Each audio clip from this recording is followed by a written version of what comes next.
Het is een totaal andere systeem. En de meeste constructeurs vandaag zijn ergens in het midden, en naar gelang ook de conjunctuur, tussen die push- en pull-systeem. Mais tu peux peut-être nous en dire un petit peu plus, parce que c'est un énorme défi, puisque tout compte fait, ce que nous cherchons tous, constructeurs comme importateurs, c'est à baisser nos stocks, à ne pas avoir des encours trop importants. Si on a un pull-système parfait, magnifique, il n'y a pas d'encours, enfin, hein, on a juste ce qu'il faut.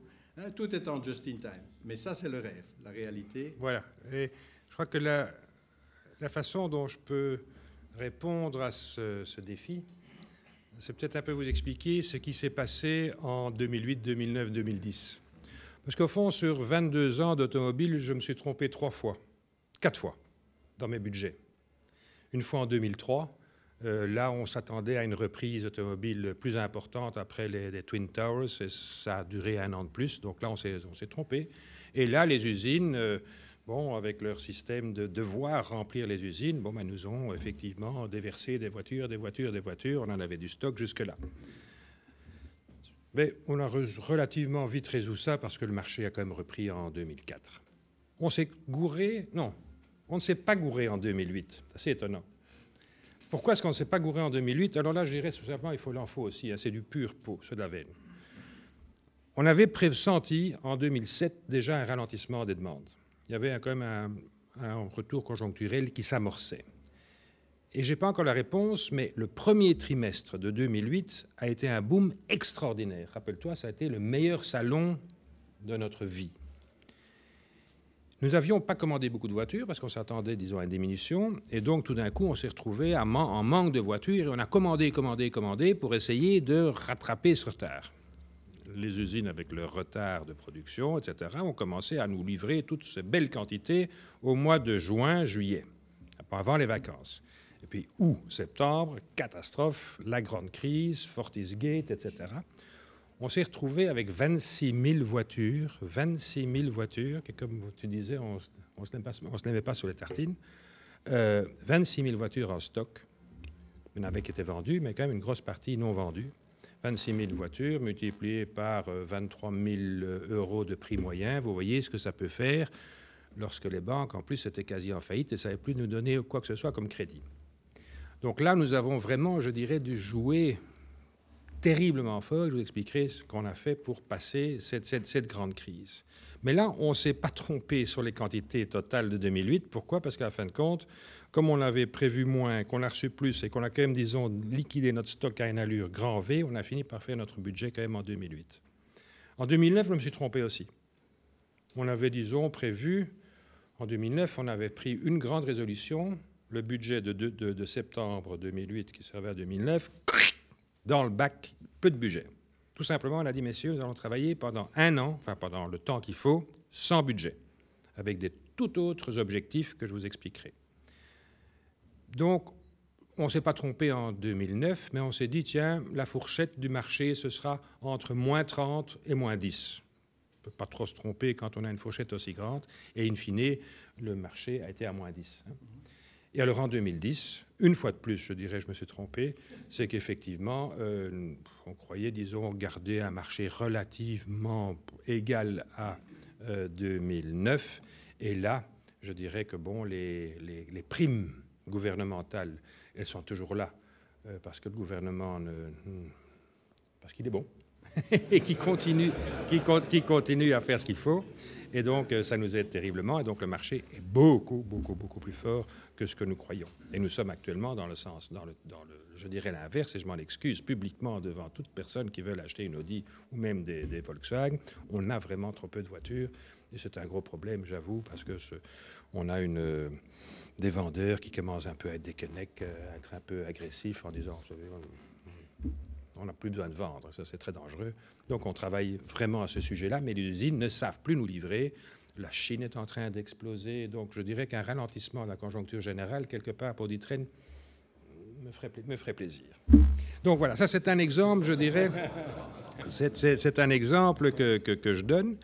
Et je voudrais dire également par rapport aux usines, et c'est peut-être un des secrets de D'Ieteren, pourquoi on est relativement bon en prévision.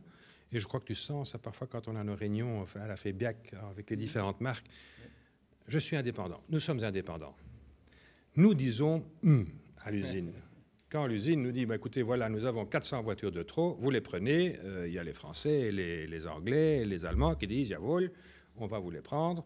Nous, on dit non, on ne les prend pas, on n'a pas besoin de marché. Bon, ça crée des négociations. Et alors, de temps à autre, on dit, allez, d'accord, on les prend. Il y a de la négociation financière qui se fait aussi en tant qu'indépendant. Et je crois que ça, c'est un peu le secret, je dirais, de D'Ieteren, cette force de négociation. Et je veux dire que le groupe Volkswagen est très fier à ce point de vue-là. Au moment de la négociation, ils ne le diront pas. Mais quand on est, disons, na een goede pot en pint, dan gaan ze toch zeggen, kijk, het is toch gemakkelijk van iemand te hebben die onafhankelijk is en die de echte waarheid zegt. Die de echte waarheid durft zeggen aan de fabrieken. En wij zijn dikwijls hun handrem geworden. Voilà. Tu veux encore poser une question ou bien j'explique un peu, je dirais, comme tu veux. Insidieux. Ah bon. Mais, non, mais c'est très bien. Mais disons, j'avais fait allusion à l'aspect push ou pull, et on voit bien que c'est aussi largement fonction de la conjoncture. Mais pour vous donner une indication, on a énormément, dans mon deuxième groupe automobile, puisque j'ai travaillé 25 ans pour Volkswagen, mais j'ai travaillé ensuite pour Renault, on a énormément travaillé sur cette question, réduire les stocks, grâce à la personnalisation des voitures. Le client rentre chez le dealer, il commande sa voiture, comme j'ai dit, le pull système. Ce qu'on a constaté, c'est que l'acceptation de ce système est énormément variable de pays à pays. Het is een culturele vraag. Wij hadden landen waar wij bereikten 80% van de waarden die gepersonaliseerd waren. We hadden landen waar het niet meer dan 20% bereikte. Als voorbeeld Spanje. De Spanjaard komt graag bij zijn dealer en zegt, die waren hoeveel, onderhandeling en hij koopt. Dus dat is een culturele vraag. La question est très variable d'un pays à l'autre sur l'acceptation, ou donc je prends un véhicule de stock, ou je commande ma propre voiture et je l'attends. Mais Thierry est très modeste parce qu'il ne vous explique pas la complexité de sa commande auprès des usines. Parce que, j'en parlais avec M. Jacobs à l'instant, je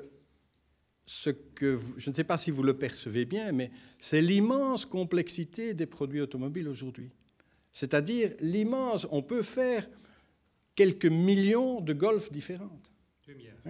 Voilà. Donc, il manque quelques zéros.